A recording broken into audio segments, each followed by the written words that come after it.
There are builders who finish a job, hand over the keys, shake the client's hand, and then sit down with their books and realize that they basically worked a year for nothing. Worse, they might have worked for a year and lost money. And the strange part is they didn't know it was happening while it was happening. The project felt fine, the client was happy, the schedule was reasonable, but somewhere between the first estimate and that final invoice, the math broke down. They don't entirely know how. So I want to spend some time to talk about pricing, because this is one of the parts of the business where the gap between what builders think they're doing and what they're actually doing is the widest.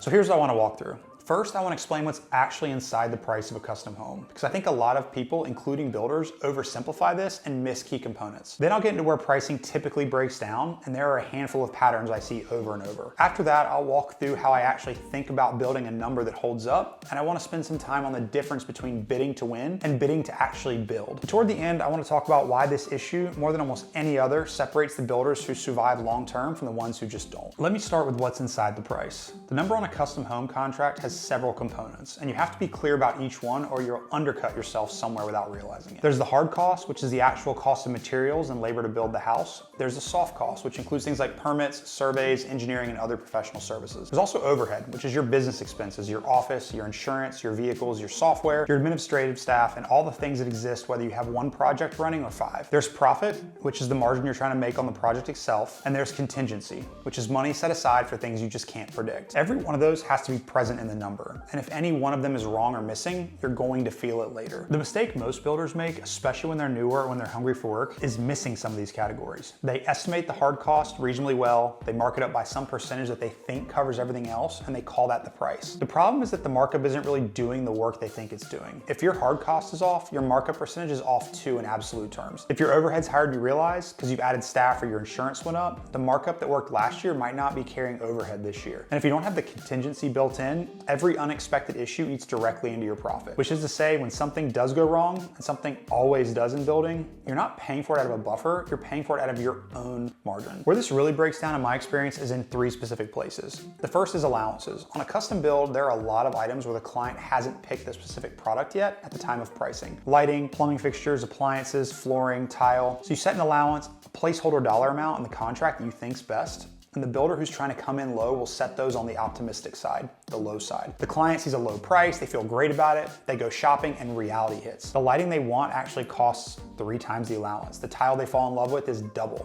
And every dollar over allowance is an additional cost to them, which feels like a surprise, even though technically it isn't. You just messed up. So now the client's upset, budget conversations happening every week, and the builder looks like they were either incompetent or dishonest. Setting allowances, honestly, is one of the most important things you can do. And a lot of builders set them low because they're afraid of losing the bid or they just want to win the work. That's a short-term win and a long-term loss. The second place pricing breaks down is in estimating. A lot of builders estimate based on rules of thumb, on $1 per square foot, a guess of what similar projects ran for in the past. That can get you ballpark, but ballpark is very dangerous on a custom home with custom features. The variation between 2 custom homes of the same square footage can be enormous. One has complicated roof line, another has a lot of glass, one has a very heavy steel package. The other could be simpler with conventional materials, it's stacked on top of each other efficiently. The square footage is the same, the price is not even close. So if you're pricing custom work the way a production builder prices a spec home, you're gonna be off. Sometimes you're gonna be really off. The discipline of doing real takeoffs, of getting actual bids on specific scope and pricing what's actually being built rather than something similar that was 2 years ago,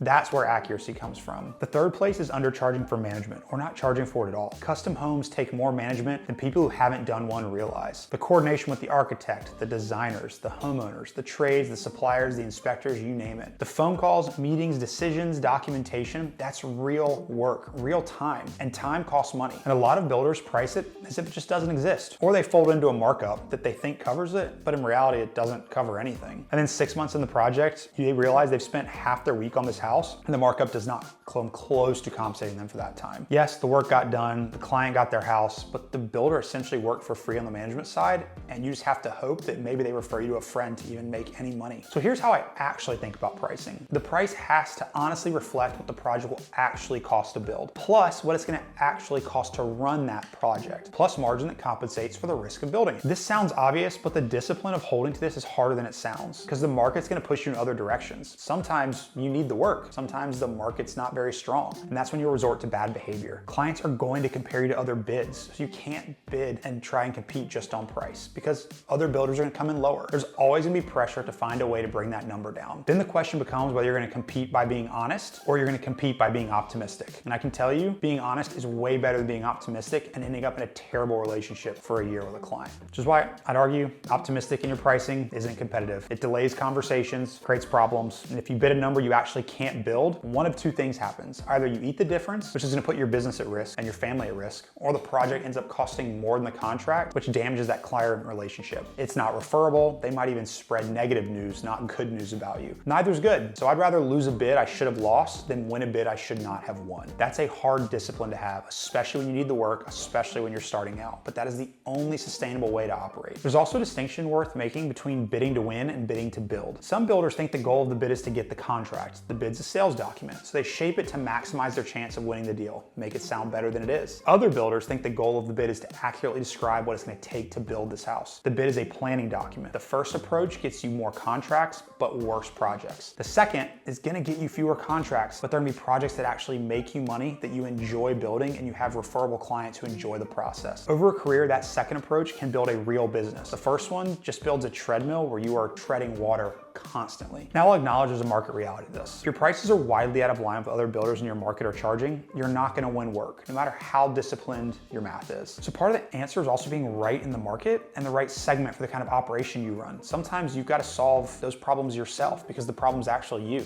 not the market. So if you're priced for luxury custom work and you're trying to compete mid-market, you're going to lose every time. It's not a pricing problem, it's a positioning problem. Pricing has to be honest within the segment that you're actually serving, and the segment you're serving has to make sense for your cost structure. If you're a builder thinking about how to apply this, I'd start with a hard look at your last 3 or 4 projects. Not what you bid them at, but what they actually cost you to trace every dollar through. Add up the hard costs, the soft costs, the overhead allocation, and the time you spent. Compare that to what you build. The gap, or lack of, tells you everything. If your math has been off, it's gonna keep being off until you fix the methodology, not just try to fix the next number. Then go back to your contract template and look at how you're handling allowances, contingency, management fees, because that is usually where the leak is, and where the problems are. The fundamentals under all of this don't change with the market or the segment or a cost plus or a fixed price. You have to know your costs either way. Set your allowances honestly, because even in a cost plus where you can get away with it, you're gonna end up with a very unhappy client and a lot of tough conversations that you just rather not have if you really want to run a good business that lasts for a long time. So build in your contingency, charge for your actual management time, charge for what you're worth. So price what you're going to build, not something similar from a couple years ago. The market is always changing because the market's going to push you to bid a number you can't actually build. Walk away. The job you don't take that you would have lost money on is just as valuable as the job you do take that makes money. Builders who price honestly tend to grow slower in early years, but they grow faster in later ones because they're not constantly digging out of jobs,